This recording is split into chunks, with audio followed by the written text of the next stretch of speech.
Hi YouTube! Today we're going to be talking about part 2 of my modern green-white Bogles primer, where we're going to be covering all the details and all the rulings and all the other nuances that the deck has. So just for reference, here is a sample list that we're going to be referring to. We're going to cover some parts of the sideboard, but not really. So the first thing I want to talk about is hexproof. Hexproof is defined as this creature can't be the target of spells or abilities your opponents control. Now you may notice that with a lot of these older cards that instead of saying hexproof, they'll actually write it out.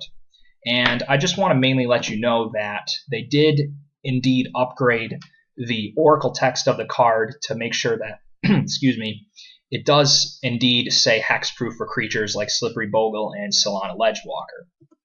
So basically, hexproof means that it can't be the target of spells or abilities like Lightning Bolt or Fatal Push. So these cards don't really affect anything with hexproof too much. And this also means that archetype of, if for some reason an opponent was playing archetype of Endurance, you would actually lose hexproof with your Slippery Bogle. You have hexproof. Leyline of Sanctity is a very interesting card because it makes it so that you can't be the target of spells or abilities your opponents control. What does this mean? So this means that you can't be targeted by Thoughtseize, or you can't be made to sacrifice a creature by Liliana. It can also mean that you can't be Lava Spiked, and you also can't be Mind Funeraled.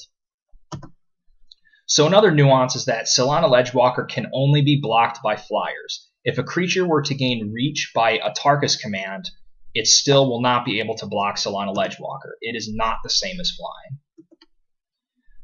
Despite the fact these creatures all have hexproof, board wipes such as Anger of the Gods, Supreme Verdict, Damnation can still kill these creatures. With Core Spirit Dancer, if you have an aura, if you cast an aura spell and it's countered, you may still draw a card. However, the aura still goes to the graveyard. Just an FYI, auras are enchantments that enchant permanents or players. So Spirit Mantle would be considered an aura because it enchants a creature, which is a permanent. Whereas Leyline of Sanctity is not a permanent, is not an aura because it does not specifically enchant a permanent or player. If Rancor is ever countered, it goes to the graveyard. However, if it were to be destroyed by Reclamation Sage, or if the creature that it was enchanted was removed from the game or destroyed, it goes back to your hand. The same thing goes for Spirit Loop. Ethereal Armor gives a creature +1/+1 for every enchantment you have. This includes itself, auras on other creatures, the ley lines that you have, and any other enchantments. Daybreak Coronet falls off if it becomes the only aura on a creature. So if Ethereal Armor is destroyed, then Daybreak Coronet is destroyed as well. And at the same time, you can't cast Daybreak Coronet if it would be the only aura on a creature. Just an FYI, protection means this creature can't be damaged, enchanted, blocked, or targeted by anything of that particular entity. Consider it the debt rule. How does this relate to Bogles? Well, Spirit Mantle is a card that is an enchantment that gives your hexproof Bogle protection from creatures, which means that they can't be damaged, enchanted, blocked, or targeted by creatures. Next, let's talk about Totem Armor. It is defined as if enchanted creature would be destroyed, instead remove all damage from it and destroy this aura. So what does that exactly mean? So basically, if a creature were to die, say by Anger of the Gods, Spider Umbra would fall off instead. Now, here's what you're thinking.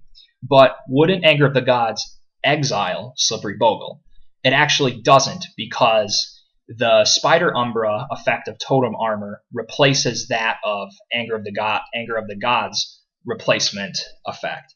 So in this particular case, if Anger of the Gods was cast, Spider Umbra would leave the creature. So if you had double Totem Armor and someone cast Supreme Verdict, the way the replacement effects work is that only one of them would be destroyed and not both, because of the way replacement effects work. So here is another nuance that a lot of people do not understand and a lot of people get wrong. I've seen so many primers that totally and completely mess this up. The difference between what is lifelink and what is not lifelink. So as you can see here, there's Unflinching Courage and there's Spirit Link. Believe it or not, these are complete lifelink, and whenever enchanted creature deals damage, you gain that much life, are completely different things. So what do I mean by that? So in the Oracle text of Unflinching Courage, it says lifelink. Lifelink is a keyword ability that says basically whenever this creature deals damage, you gain that much life. And multiple instances of lifelink are redundant. Whereas whenever enchanted creature deals damage, you gain that much life is not a keyword ability, it is a triggered ability. Multiple versions of that card will stack separately, and therefore you'll gain twice as much life. Another proof of this is the fact that when they reprinted Armadillo Cloak in Eternal Masters, they never actually bothered to upgrade the Oracle text. So this is another example of what I mean by the complete difference. So if you had two Unflinching Courages on a creature, the double lifelink would be redundant, and the creature would only gain life once if it were to deal damage. Conversely, if a creature had two Spirit Links on him, these are separate triggers, and the creature would gain life twice. That's about it. Special thanks to the Wizard Gatherer at wizards.com, and the sideboarding video should be coming pretty soon. Thanks for watching.